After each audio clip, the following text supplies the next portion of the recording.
a car subscription service focused on sustainability. That's our Techstination. Joining us from Finn is CEO and co-founder Max-Josef Meier. Hi, Max. Hi, Fred. And you're talking to us from Munich, which is where one of your two headquarters is, the other being in New York. So let's begin with the story of Finn. The idea of a car subscriptions has been around, I guess, for some time. So why Finn? Yeah, so I think the best way to explain it is along with what I've done before, actually. So I sold my first tech startup, so to say, which I started in 2008. It's called Stylite, a search engine for fashion, actually. I sold it in 2016 and I became an angel investor after that. But actually, I was really looking forward to starting something new, ideally in the field of e-commerce. I wanted to build something that can truly define a category, truly offer value to customers can become large, meaningful, impactful, all these things, and then I looked around and came across the concept of car subscriptions, which has been around for years, actually. So there was a company in the US obviously starting it, pioneering it, but no one really has figured out how it worked, and I thought that, hey, it's such a cool thing for customers, and also from a business point of view. Cars is the largest retail market in the world, so there are 500 million cars in Europe and US, but still 1% only when it comes to the e-commerce penetration rate. So only 1% of all transactions is done online, and so I thought it's a huge opportunity from both a consumer and a business point of view. And so that's when we started Finn in 2019. And where is Finn available today?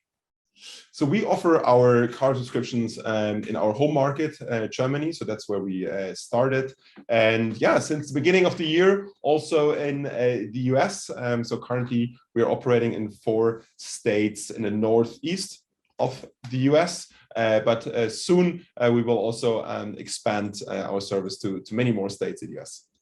Now that's interesting. So you looked at this car subscription model, and when you took a look at it, what was the opening you saw? What hadn't other companies seen or been doing right? So maybe quickly about how we what our car subscription actually are. So what you can do with Finn, so you go on our website, you can book your car subscription within a few minutes. So it really looks and feels like an e-commerce, like an Amazon for car subscription. So it's really super easy. You can book it in a few minutes, and then we deliver the car to your doorsteps within a few days or maybe weeks. And you can drive the car and you pay one monthly rate, and in that rate everything is included but fuel. So it's including insurance and maintenance and delivery, and so really everything. And I think one of the things maybe we tried out and we found users really like, next to all the convenience and flexibility, is still an affordable price. So there were other players actually who were really focusing on a monthly flexibility and the flexibility to swap the car during the subscription term and here and this and that, but that all increased the price heavily. And we really, I think, with our car subscriptions, we offer tremendous value, and also really value for money. So that consumer experience that you're talking about is one of the real key things here, because I've stepped through this, the consumer experience. I've been taking a look at your service for the last week or so, or maybe 2 weeks or so, and I'm looking at one of the vehicles now, a Model 3, and it's been terrific, the whole experience so far. So tell us, these are new vehicles that you're providing to consumers all the time, or how does it work? Exactly. So most of the time, it's a new vehicle, and all of the time it's almost a new vehicle. So how the model works is that we purchase vehicles in very large volumes. So in total we target 25,000 vehicles by the end of the year.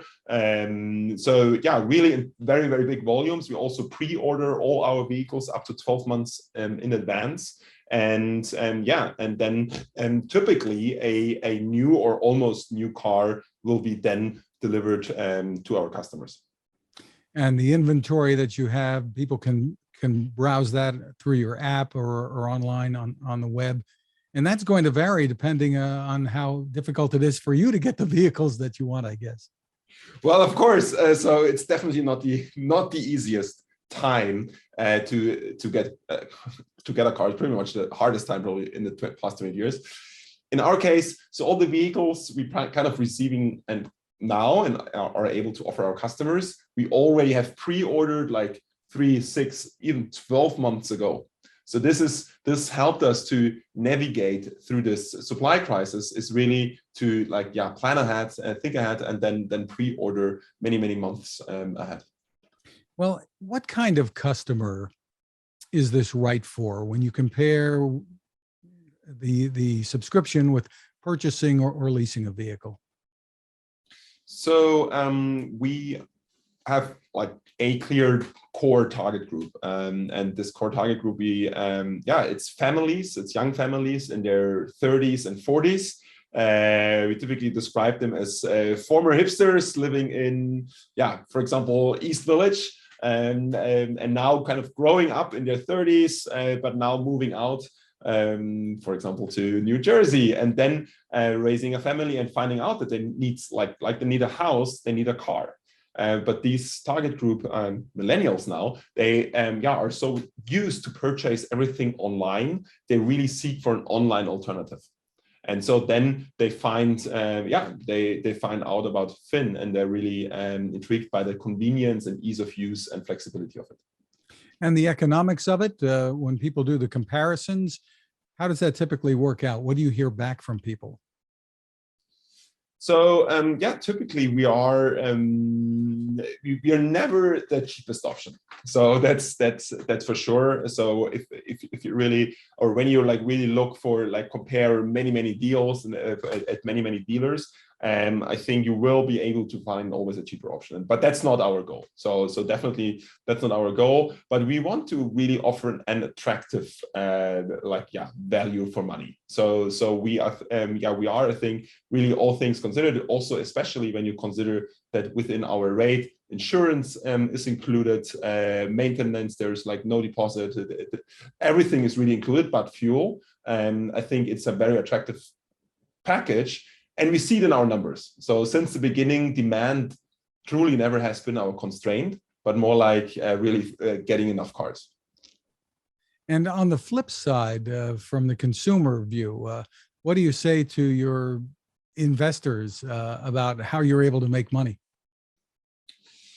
So in the end, there are two key enablers to our business model. So the first thing is truly volume. So everything we do, we do in pretty large volumes. So 25,000 cars, that enables us to also, purchase everything we purchase for a good price. So this is, of course, includes cars, but it also includes insurance. It also includes repair hours, and repair hours, for example, are the biggest part of your insurance bill. And we really negotiate all of these bigger and smaller pieces relentlessly to offer our customers a great price, and at the same time also earn a healthy profit from it.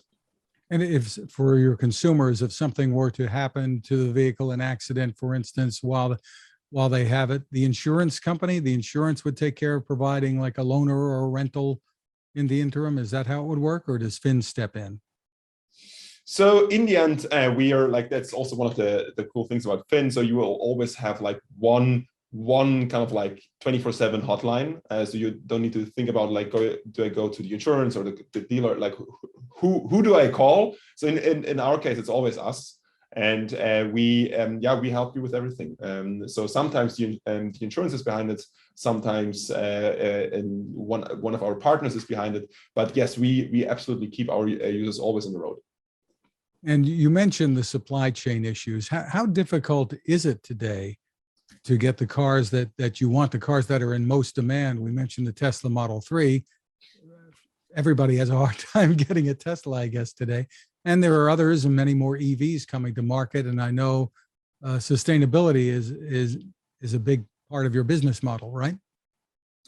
Absolutely. So the core purpose of our company is to make mobility fun and sustainable. So we make it fun by really offering that super convenient user experience, but we also want to make it more sustainable. And we do it in two ways. So the first way is that we focus a lot on fully electric cars. So 30% of our fleet is fully electric, which is obviously much, much more than the average. And also, secondly, what we do is we compensate all the CO2 emissions to allow our users to drive all cars CO2 neutral. Talking about like supply, of course. So it is really, really hard. And that's also the reason why we also sometimes sell out of certain vehicles. So we work together with a broad range of brands. And sometimes, yes, it can happen that we sell out of vehicles. When you, for example, like right now, so you mentioned the Tesla Model 3. Currently, you will not find that on our website in the US because it's sold out. It will come back, but currently it's sold out, actually. And perhaps other models too, I assume. And what about other vehicles and car makers? You mentioned you work with a variety of them. What can we expect to see in terms of the choices that you're offering consumers? So if you look at our website in Germany, you'll see that we're there. We are already working together, or have like I think 15, maybe like 20 brands live. So really many brands. So it really ranges in Germany, for example, from Audi, BMW to Volkswagen, Tesla.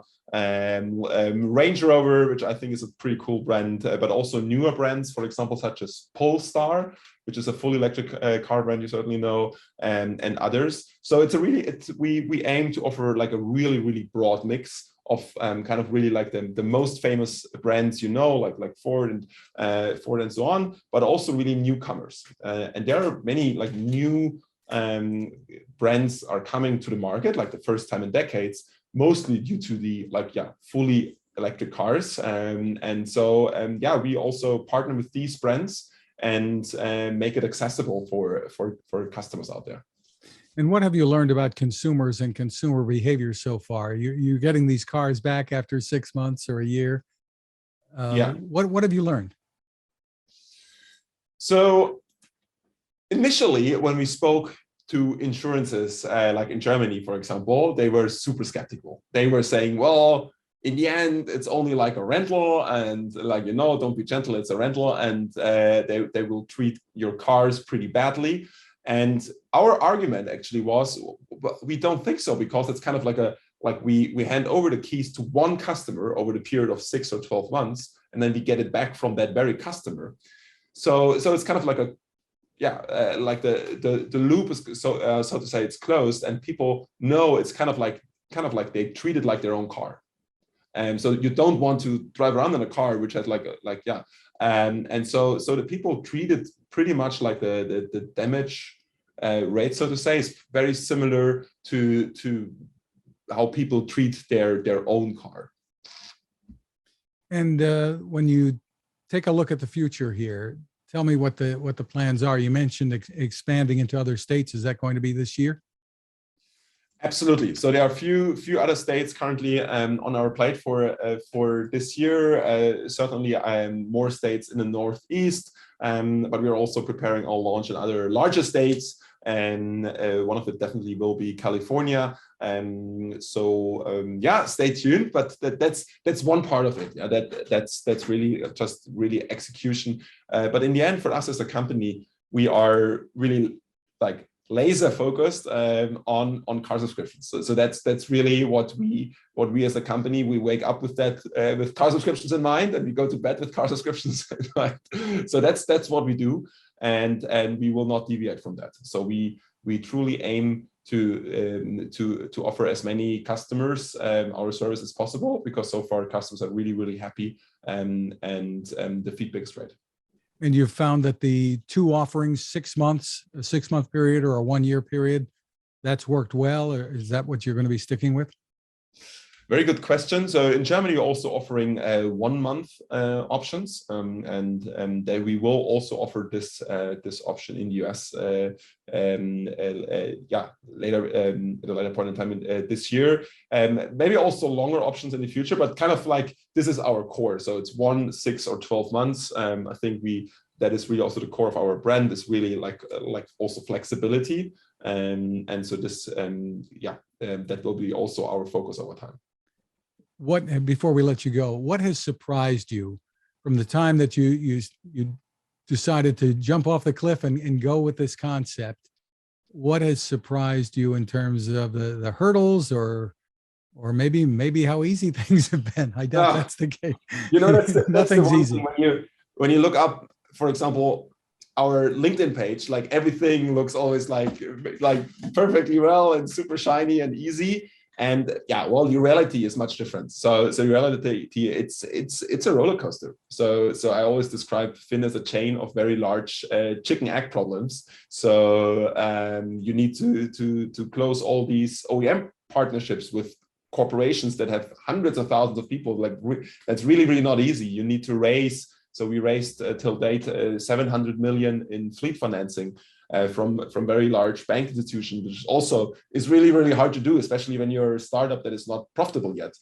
You need to build all the technology. So yeah, there are a few things they're really hard, and I'm glad that I did not know all of these challenges before I started Finn, because maybe, I don't know, otherwise maybe I would have given it a second thought. But it's also, we have a fantastic team. It's a lot of fun.